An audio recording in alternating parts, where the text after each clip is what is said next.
बातें बहुत अच्छी कही उन्होंने, कुछ वादे भी किए हैं फ्यूचर के लिए कि फ्यूचर में क्या पॉलिसी रहेगी देश की, आतंकवाद को लेके भी, एटॉमिक एनर्जी को या एटॉमिक बम को लेके भी, सब बातें उन्होंने कही, अच्छी बात है। पर जो पूरा देश इंतजार कर रहा था कि जो अचानक सीज फायर हुआ, उसको देश पूरा समझ नहीं पा रहा है, कोई नहीं समझ पा रहा है। ऐसा कभी होता नहीं है कि वो भी गुप्त तरीके से सीक्रेट रख के कैसे हो सकता है। विपक्ष बौखलाया हुआ है और ये जो ऑपरेशन सिंदूर के तहत बदला लिया गया और भारतीय सेना ने जो पराक्रम दिखाया और आतंकवादियों को नष्ट नाबूद करने का जिस प्रकार से काम किया है, इसको लेकर प्रधानमंत्री नरेंद्र मोदी जी आज विश्व के नेता बने हैं और निश्चित रूप से पूरा देश ताकतवर बन गया, ये इनको पच नहीं पा रहा है। बातें बहुत अच्छी कही उन्होंने, कुछ वादे भी किए हैं फ्यूचर के लिए कि फ्यूचर में क्या पॉलिसी रहेगी देश की, आतंकवाद को लेके भी, एटॉमिक एनर्जी को या एटॉमिक बम को लेके भी, सब बातें उन्होंने कही, अच्छी बात है। पर जो पूरा देश इंतजार कर रहा था कि जो अचानक सीज फायर हुआ, उसको देश पूरा समझ नहीं पा रहा है, कोई नहीं समझ पा रहे। ऐसा कभी होता नहीं है कि वो भी गुप्त तरीके से सीक्रेट रख के कैसे हो सकता है। पब्लिक डोमेन में बात आती है भाई कि हम चर्चा कर रहे हैं कि युद्ध कैसे रुके, हम भी नहीं चाहते युद्ध करना, क्योंकि सबसे अच्छा काम सेना ने ये किया, जिनको हम सब सलाम करते हैं। उन्होंने जो है पहले दिन ही जो अटैक किया, उसमें ना सिविलियन कोई जगह पर और ना कोई पाकिस्तान के सैनिक अड्डों पे भी नहीं किया, जबकि दुश्मन देश है वो अटैक कर सकते थे। सिर्फ और सिर्फ 9 जगह चुन करके उन्होंने अटैक किया जो आतंकवाद के अड्डे थे। तो पूरी दुनिया में इसकी तारीफ हुई और जो कुछ सेना कर रही थी सब अप्रिशिएट कर रहे थे। पहलगाम में जो घटना हुई, तो जो लोग 26 परिवारों के अलावा भी देश के हर परिवार के अंदर दुख का आभास हो रहा था और वो सोच नहीं पा रहे कि इसका क्या शब्द क्या काम लें संवेदना के लिए भी। ऐसे माहौल में देश चल रहा था, अटैक किया गया, बताया गया 100 लोग आतंकवादी मारे गए, सब कुछ ठीक चल रहा था, सब कुछ ठीक चल रहा था। और हमारा तो इतिहास रहा है, आज़ादी के बाद से ही हिंदुस्तान की फौजों ने कमाल ही किया है। गोवा से बात शुरू करें अपन, गोवा में तो 61 में शायद उसको हमने छुड़ा लिया पुर्तगालियों से, उस वक्त भी युद्ध हुआ था। बचपन मुझे याद है, जब मैं खुद स्कूल में पढ़ता था तब की बात है। 74 में सिक्किम को छुड़ा लिया। अमेरिका का दबाव हिंदुस्तान पे हर वक्त रहा है, चाहे गोवा हो चाहे वो सिक्किम हो। उसके बाद बांग्लादेश का तो 71 का आपको मालूम ही है। बांग्लादेश की घटना को भी हमने उसको और जो पॉलिसी एनडीए गवर्नमेंट की दबा के रखने की इतिहास को, उसके कारण से नई पीढ़ी तो पता ही नहीं, वो समझ नहीं पाएगी कि हो क्या रहा देश के अंदर। वो उसको गर्व करने की स्थिति नहीं रहेगी उनकी। किस प्रकार 2 टुकड़े कर दिए पाकिस्तान के, 93,000 सैनिकों को, कर्नल जनरल सबको सरेंडर करवा दिया। वो वक्त भी देखा हम लोगों ने। मैं खुद बचपन में गया था 71 के बाद के वक्त में, शरणार्थी शिविर लगे हुए थे वहाँ पर, 1 करोड़ लोग आ गए थे इंडिया के अंदर।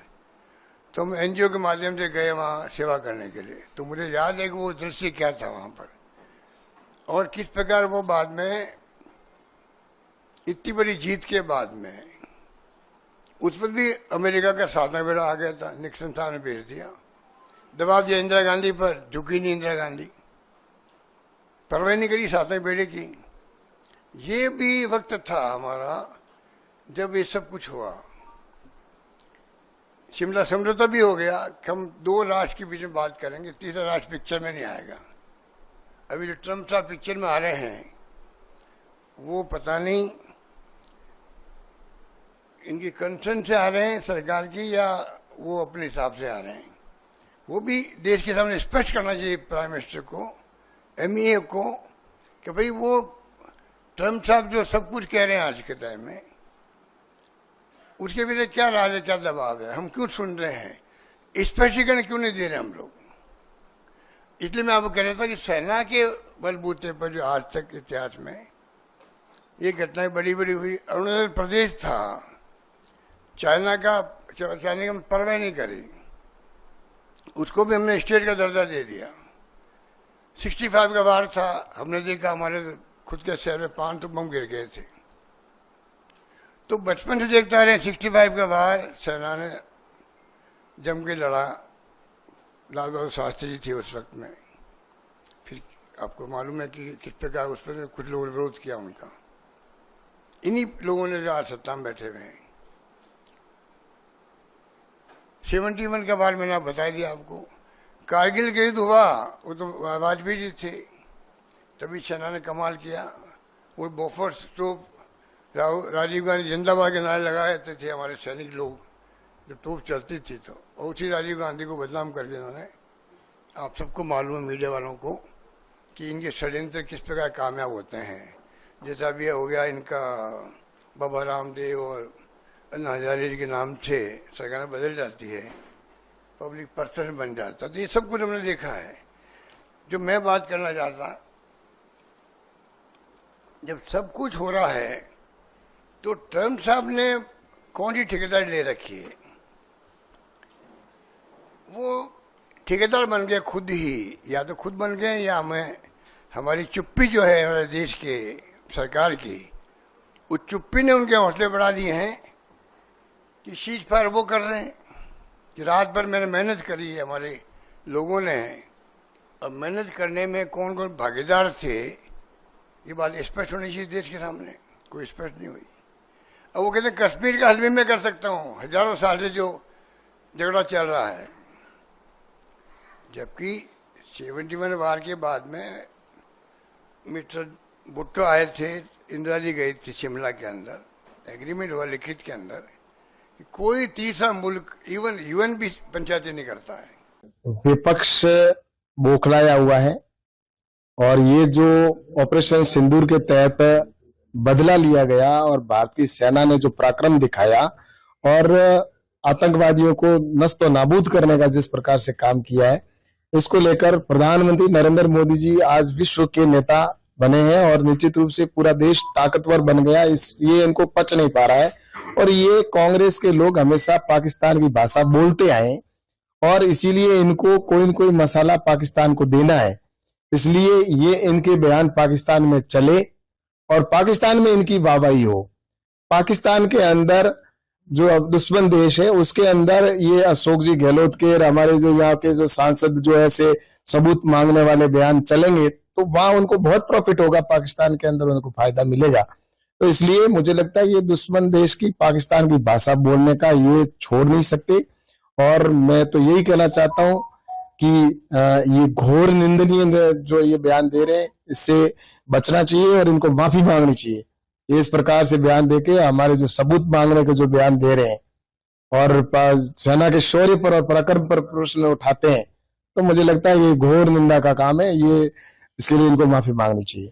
ऐसा है कि हमारी सेना ने प्रेस कॉन्फ्रेंस करके देश को बताया, विदेश मंत्रालय ने पूरा बता दिया और हमारे प्रधानमंत्री जी ने देश को संबोधित करते हुए स्पष्ट कह दिया जी कि हमारे देश के अंदर जब युद्ध चल रहा था तो उस समय पाकिस्तान के डीजीएमओ ने यहाँ पे फोन करके कहा और उन्होंने कहा कि युद्ध विराम कीजिए, हमारा सब कुछ तबाह हो गया, हमारा बर्बाद हो गया, हमारे वहां पर एयरबेस है वो समाप्त हो चुके हैं, हमारे जो हमारे बारूद है वो समाप्त हो चुका है और हम सब वहां पर बर्बाद होने वाले हैं, इसलिए तुरंत प्रभाव से युद्ध विराम कीजिए। और उनके कहने के, उनके आग्रह पर और बिना शर्त के हमने इस युद्ध को विराम किया है और हमारी जो पानी बंद है वो आज भी, जो सिंधु समझौता वो आज भी हमारा वैसा ही।